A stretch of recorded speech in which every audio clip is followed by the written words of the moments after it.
नमस्कार, रूपांजलीज कुकिंगमध्ये सर्वांचे स्वागत आहे। कैरी स्पेशल सिरीजमध्ये आज अजून एक चविष्ट रेसिपी बघणार आहोत। आज आपण बनवणार आहोत कैरीचं लग्नी लोणचं, ज्याला गुळ कैरी किंवा कैरीचं इन्स्टंट लोणचं असंही म्हणतात। पूर्वी मे महिन्यात जेव्हा लग्न असायची तेव्हा या पद्धतीचं कैरीचं लोणचं कार्यालयांच्या जेवणात हमखास वाढलं जायचं। त्यामुळेच कदाचित याला लग्नी लोणचं असं नाव पडलं असावं। तशी ही रेसिपी एकदम सोपी आहे, पण एकदम रसदार आणि चविष्ट लोणचं बनवायचं असेल तर काही टिप्स फॉलो कराव्या लागतात।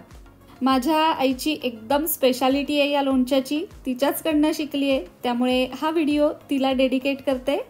चला तर मग सुरू करूया। कैरीचं लग्नी लोणचं बनवण्यासाठी मी अर्धा किलो तोतापुरी कैऱ्या आणल्यात। शक्यतो तोतापुरी कैऱ्याच वापरायच्या, कारण जराशा कमी आंबट असतात, त्यामुळे गूळ कमी घालता येतो। कैऱ्या जितक्या जास्त आंबट तितका गूळ जास्त घालावा लागतो, त्यामुळे तोतापुरीच कैऱ्या वापरा। कैऱ्या स्वच्छ धुवून पुसून कोरड्या केल्यात। आता यांची सालं काढूया।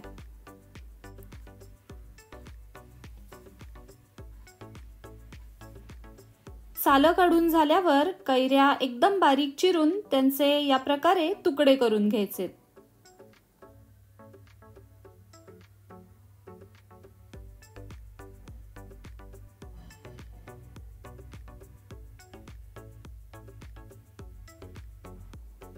हे बघा, हे एवढे छोटे छोटे तुकडे करायचे।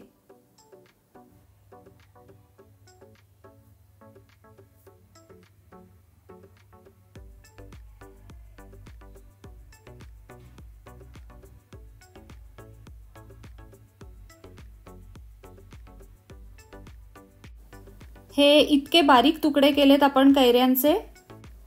ही एवढीशीच कोय राहिली आहे, त्यामुळे अगदी निपटून तुकडे करून घ्यायचे, म्हणजे वाया जात नाही कैरी। तर आता हे तुकडे मोजून घ्यायचे। ही रोजच्या वापरातली वाटी मी घेतली आहे। या 3 वाट्या भरून हे तुकडे आहेत, त्यामुळे 3 वाट्या कैरीच्या तुकड्यांकरता बाकीचं साहित्य बघूया। 1 वाटी काठोकाठ भरून एकदम बारीक चिरलेला गूळ घ्यायचा आहे, म्हणजे कैरीच्या तुकड्यांच्या निम्म्यापेक्षा कमी गूळ घ्यायचा आहे। अर्थातच कैरीच्या आंबटपणावर हे प्रमाण थोडंसं कमी जास्त होऊ शकेल। कैरी जास्त आंबट असेल तर थोडा जास्त गूळ वापरावा लागेल, पण आत्ता तरी 3 वाट्या कैरीसाठी मी 1 वाटी गूळ घेते। यानंतर 2 टीस्पून काश्मीरी लाल मिरची पावडर घेतली आहे। हेही प्रमाण चवीप्रमाणे कमी जास्त करता येईल। 4 ते 5 टीस्पून कैरी लोणचं मसाला घेतलाय। या लोणच्याकरता मी केप्रचा कैरी लोणचं मसाला वापरते, अतिशय सुंदर चव येते याची। आणि सगळ्यात शेवटी घ्यायचंय 2 ते 3 टीस्पून मीठ, हेही चवीप्रमाणे वापरायचंय। आता लोणच्याच्या मिक्सिंगसाठी सगळ्यात आधी मीठ घालूया, त्यानंतर तिखट,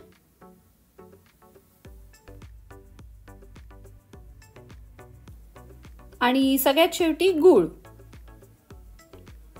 तिन्ही वस्तू मी थोड्या थोड्या वगळून ठेवल्यात, नंतर चव बघून घालता येईल। लोणचं मसाला आत्ता घालायचा नाहीये, नंतर घालणार आहोत। आता हे छान मिक्स करायचं आणि अर्धा ते 1 तास झाकून ठेवायचं, म्हणजे जरासा रस सुटेल कैरीला। तासाभरानंतर एकदम मस्त रस सुटायला लागलाय, हे बघा। याची चव बघितली मी। उरलेलं जे तिखट मीठ गूळ आहे ना, ते सगळं घालून टाकावं लागणार आहे, तर ते घालून टाकूया।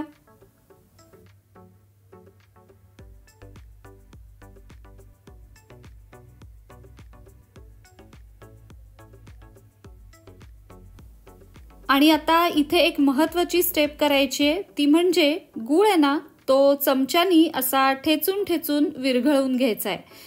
ॲटलिस्ट 5 मिनिटं तरी आपल्याला कंटिन्युअसली हे करावं लागेल, म्हणजे गूळ विरघळता विरघळताच या लोणच्याला अफाट रस सुटेल आणि अमेझिंग चवीचा रस असतो तो।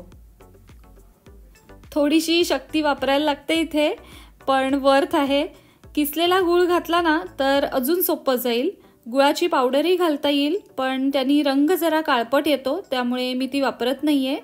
जर नुसतं 5-6 तास लोणचं असंच ठेवून दिलं तर गूळ विरघळेलही, पण खूप रस सुटेलच असं नाही, त्यामुळे ही स्टेप महत्त्वाची आहे। इथे कैरीचे तुकडेही चेचले जात आहेत, त्यामुळेही रस जास्त सुटतो. आणि 5 मिनिटांनंतर तुम्ही बघू शकता अफलातून रस सुटलेला आहे, गुळही विरघळलाय आणि चव तर अफाटच आहे. आता अजून 2 तास हे लोणचं आपण झाकून ठेवणार आहोत, म्हणजे अजून थोडासा रस सुटेल, याला थोडंसं मुरेलही. आणि नंतर याच्यामध्ये लोणच्याचा मसाला घालायचा. लोणचं मुरेपर्यंत फोडणी करून घेऊया लोणच्यासाठी. 2.5 ते 3 टेबलस्पून तेल घेतलंय मी. तेल गरम झाल्यावर मोहरी, हिंग आणि हळद एवढंच घालायचंय.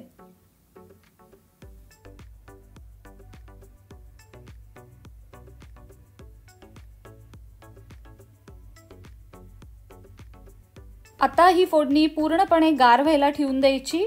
कधीही गरम फोडणी लोणच्यात घालायची नाही, नाहीतर ते लवकर खराब होतं, त्याला तार सुटते. त्यामुळे ही फोडणी गार करायची आणि मगच लोणच्यात घालायची.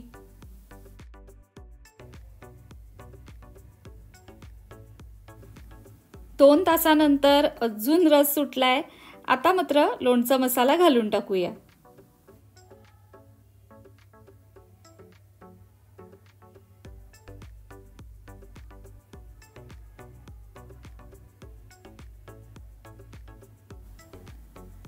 सगळाच मसाला लागणारे घालायला.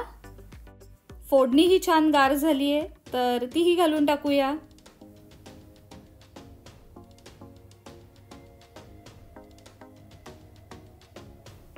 फोडणी घातल्यावर तर अजून बहार आलेली आहे लोणच्याला. आंबट, गोड, तिखट सर्व चवी आहे त्याच्यामध्ये. म्हणजे रात्रीच्या जेवणात वरण, भात, तूप, मीठ आणि वरतून हे रसदार लोणचं, आहा, और क्या चाहिए जीने के लिए. फ्रीजच्या बाहेर 2 ते 3 दिवस आणि फ्रीजमध्ये 5 ते 6 दिवस टिकतं.